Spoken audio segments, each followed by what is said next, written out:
South Korea has dispatched 4 separate delegations to 4 different countries as part of the pragmatic diplomatic initiatives of the Lee Jae Myung administration. We have more press perspective today.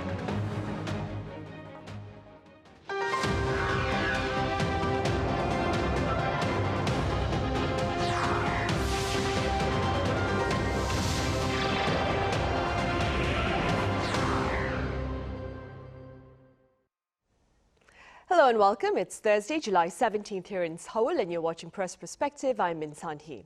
Today we touch upon South Korea's diplomatic endeavors as it seeks to ensure mutual gains on the trade and security fronts with its global partners.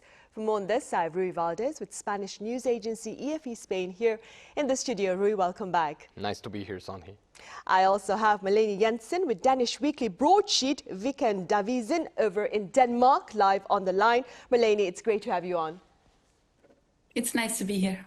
Right. Malene, we will start with you. The Lee Jae Myung administration has begun dispatching diplomatic delegations overseas to bolster its bilateral interactions with its global partners. And among the first 4 destinations are the EU headquarters in Belgium, France, the UK and India here in this part of the world. What has been the response of the foreign media to such diplomatic endeavors by South Korea? Actually, there has been surprisingly little coverage of this trip. I might believe that probably in Europe there is summer vacation right now and most politicians are off, so most of our political departments are very limited. So I think they put all their efforts on covering Trump, which of course is for me rather surprising because the special envoys that President Lee Jae Myung has sent are actually some pretty high-profile politicians. For example, the former environmental minister has gone to EU, where he on Wednesday met with the vice president of the European Council, Christel Schaldemose, who, by the way, is actually Danish. But Lee Jae Myung has said that what he's trying to achieve by sending these special envoys is, of course, a closer collaboration between India and Europe and South Korea. But something else he's also hoping to gain is to ask for EU's help in resuming the inter-Korean dialogue. It seems that President Lee Jae Myung is trying to strengthen the ties with North Korea after the relationship has gotten really sour during Yoon Suk-yeol's government.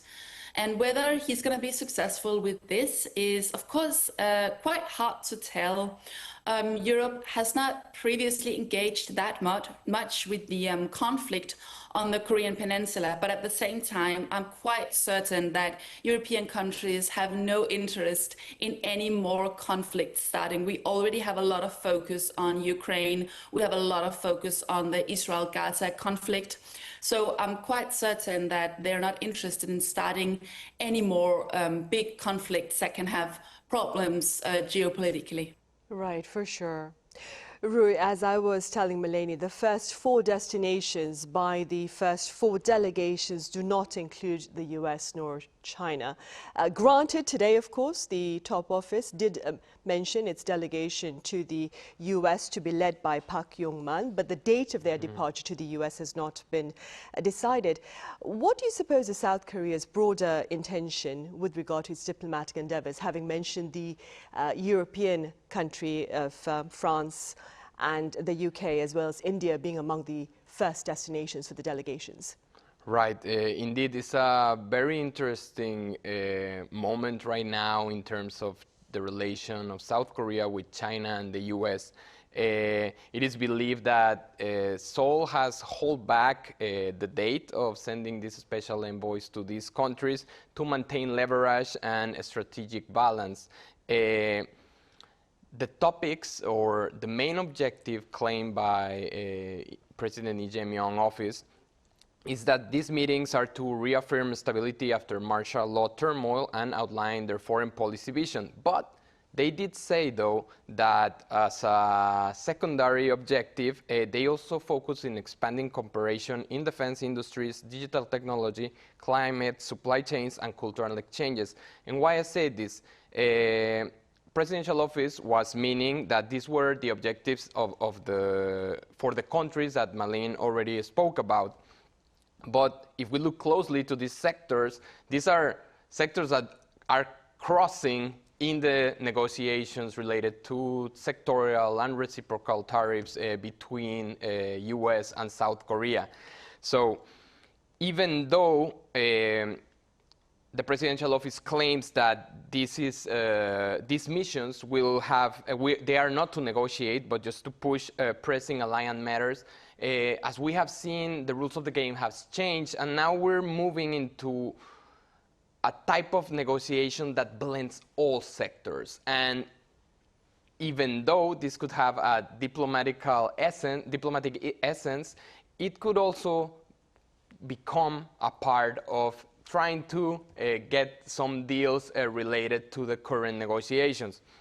Another reasons why people think Seoul has hold back on the date to send the special envoys to the US is because the date where the reciprocal tariffs are going to start to apply is coming very close. It's in August 1st. So probably they're trying to first resolve this matter, and also a potential summit between President Trump and President Lee that was discussed when the National Security Advisor visited Washington recently. And we do not know the date, but many pundits believe that Seoul is trying to push that these two leaders meet before the August deadline.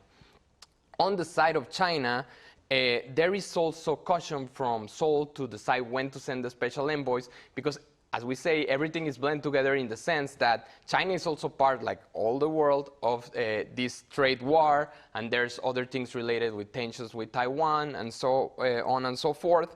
So what many believe is that South Korea is trying to solve one by one. And since it has these two giants who they have to deal with, and the negotiations are ongoing, and some tensions between China and US are also ongoing, they're trying to maybe clear the air or wait for things to cool down to have a clearer choice. Lastly, there was an interesting thing that happened recently. There was a trilateral meeting unprecedented in Seoul between US, Japan, and South Korea. In that meeting, the US part mentioned China's threat as a part that everybody should be concerned. But in the joint statement, China was not mentioned, which also could signal that South Korea is taking this stand that they are not going to point out China in terms of their menace or in terms of their assertiveness or these negative qualities that US constantly put. So basically, Seoul is in a uncomfortable position and is taking time to send these special envoys. Right. And in the meantime, Malene, according to the New York Times, Mr. Trump's tariffs are encouraging America's Asian allies, including South Korea, to seek out better friends. What are pundits there in Europe saying about prospects of greater partnership between South Korea and Europe, Malene? Well, from what I have heard, there are pretty good prospects, mainly because South Korea is one of the countries in the world that highly agrees with the geopolitical standpoint that we see of Europe. Both Europe and South Korea are very interested in helping Ukraine. In the Ukraine war, they have the same stance. Unlike what we see from example Iran or China, that is more ambiguous or even more held on the Russian side. Also, South Korea has a very, I would say still, despite what we have seen in December with the military, like Yoon's, assumed military coup, still South Korea has a very strong democracy, which we can also see with Lee Jae Myung as a leader. And that is also something that sadly has become more and more rare outside of the Western countries. And with the issues we right now see with President Trump and his tariffs and the very sour relationship that has happened between the US and Europe, it's highly likely that Europe is trying to find other solid democratic countries that they can collaborate with outside of the EU that is not America. that they can also collaborate with, where they're sure that they live up to a certain standard when it comes to, for example, health, robotics, ethics, this democratic viewpoint, and also the same viewpoint, as I said before, geopolitically, when it comes to the different wars that is going on right now in the world. Moreover, I think we see a very strong eagerness from the European side to get a closer cultural collaboration with South Korea. That comes because of South Koreans' great cultural successes with, for example, Squid Game, with K-pop. South Korean culture is increasingly becoming extremely popular in all of Europe. I can see that because it made headlines when BTS said that they were about to go back together as a group. It made headlines all over Europe. Fans were extremely happy about it. We see Korean food festivals, culture festivals, music festivals all over Europe. We even see it in Denmark, which only a few years ago, most people were not that interested in South Korean culture or didn't know that much about South Korean culture. I remember 10 years back when I was a teenager, most people really didn't know much about Korea. They might not even know that the Korean peninsula was split in North and South, but now it has become this mainstream thing. You can buy buldak noodles in the supermarkets. We hear Korean K-pop songs being played in fashion stores. We see branding of South Korea has become a brand, a cultural brand that Europe is very interested in getting a closer collaboration with, because they see a huge market in terms of cars, in terms of culture products, even in terms of military. Right, and speaking about military, Malene, what are the prospects of South Korea emerging as an arms supplier for Europe, do you think? Well, also here, I think the prospects are pretty good. One of the reasons is that South Korea is already a major export in terms of arms. They're the 10th biggest in the world, as far as I know. And also they are already exporting arms deals, or having arms deals with Finland and with Norway, other Scandinavian countries that are definitely opening up the possibility for Europe, because South Korea is seen as trustworthy, it's seen as good, delivering quality, delivering equipment that we can trust, equipment that won't have any kind of surveillance built inside of it. So I do think that the prospects are quite good. And also right now there is war in Europe. Europe are desperately needing more military equipment. Denmark is asking for military equipment. Most of Scandinavia is, Germany is, France is. Everyone is spending more money on military, partly due to the wars, partly due to Trump. And we need places where we can buy military equipment. Previously, we have relied heavily on Israel, but that has become an issue due to the war with Gaza, and there has been all kinds of problems and conflicts in the collaboration between Israel and several European countries. So now I think a lot of people are looking to find new suppliers, where South Korea just seems to be the perfect choice. Right, I see. Moving forward, Ruy, earlier this week, South Korea extended formal invitations to APEC leaders for this year's summit over in Gyeongju. Is South Korea's diplomacy back on track, do you think? Well, yes, we can see that South Korea's diplomacy is back on track in terms of procedure. But the real spotlight and the reason now that we are all biting our nails is to know who will attend. Right? The invitations were sent, as you mentioned. The dates were formalized for October 31st and November 1 for the Economic Leaders Summit. And the invitations are sent to all the leaders of the member countries of APEC, which includes China, Japan, Russia, which, if you could imagine it, it would be a very interesting table to see. But of course, not everybody has confirmed their attendance, and also there are some details that maybe would not allow us to see this very special table indeed.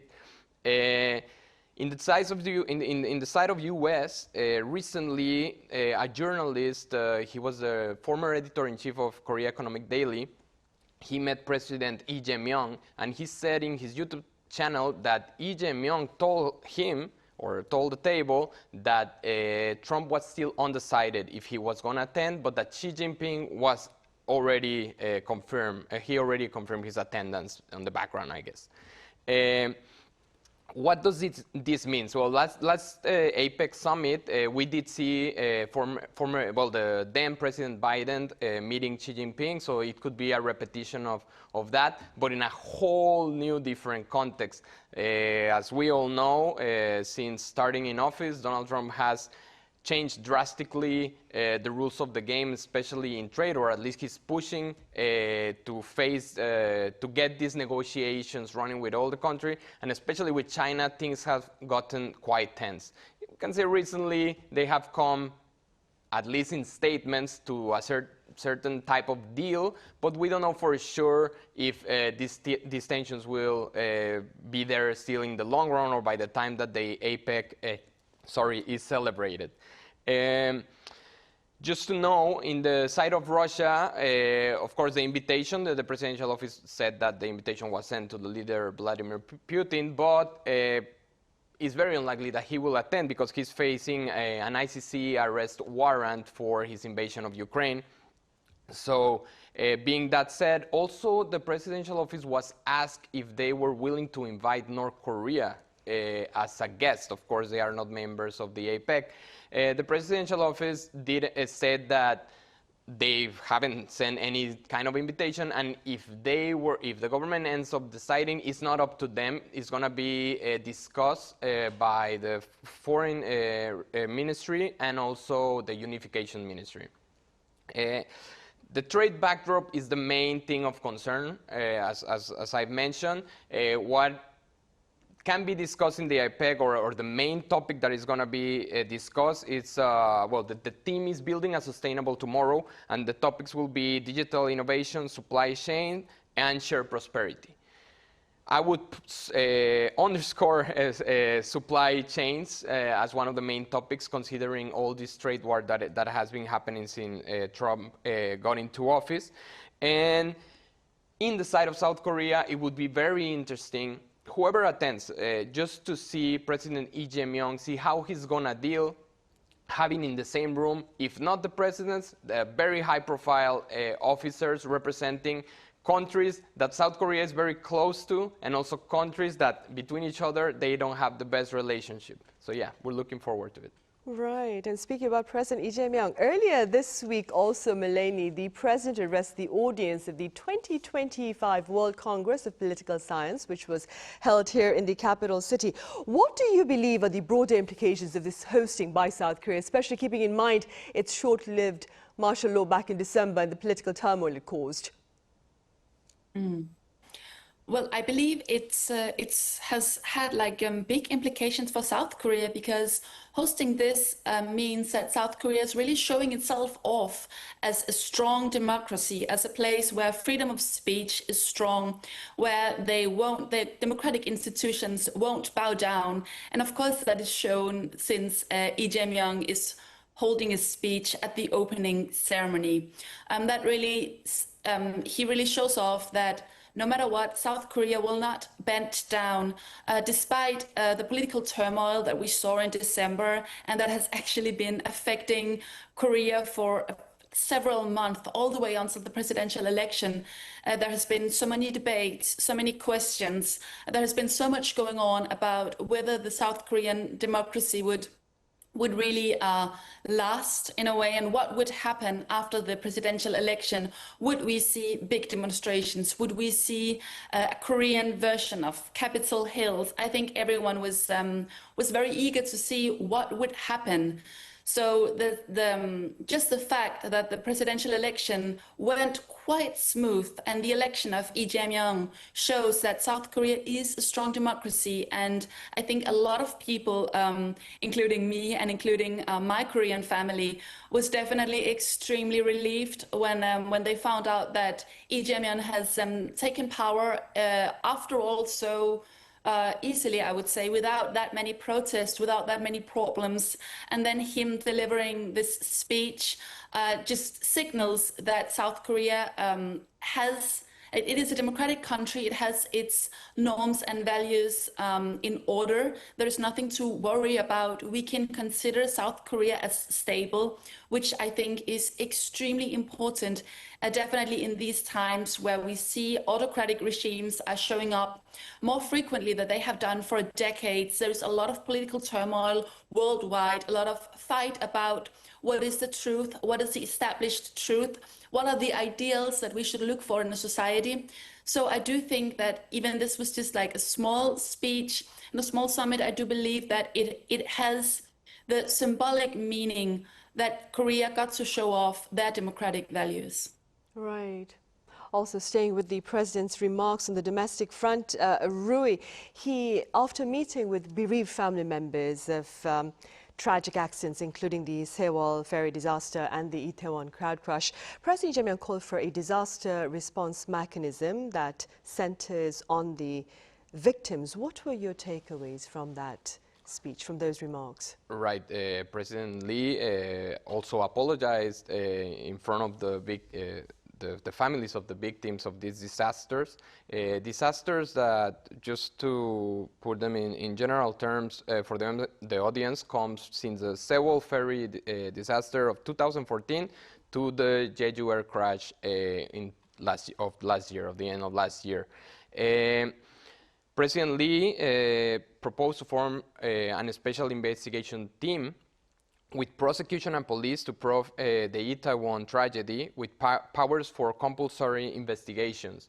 These type of proposals are related to the fact that, I mean, these disasters come a long way, so they have passed many administrations, but the Itaewon one was under the previous president, Min Sunhee, and many families of the victims have shown that their demands remain unmet in terms of the investigation, how they were, the communication with authorities, proper, let's say, investigation in the sense of finding people who are guilty or higher profile.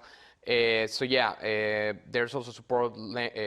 President Lee proposed a support long-term trauma care for the civil families, consider a national inquiry into the Oson underpass flood, and create a standing task force to investigate secondary harassment of victims, which is also a phenomenon that has been, that victims have informed a lot, and build memorial and spaces of remembrance of all victims.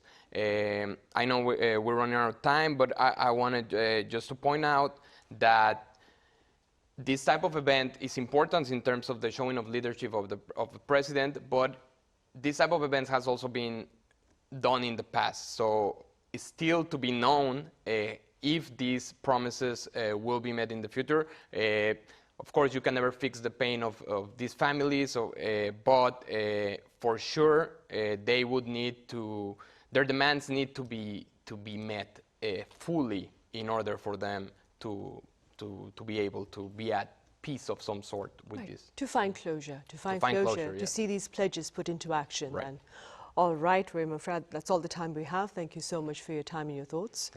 And Malene over in Denmark, thank you very much for your insights today. Thank you. Right, that ends this edition of Press Perspective. Thank you for watching. Do join us again, same time tomorrow.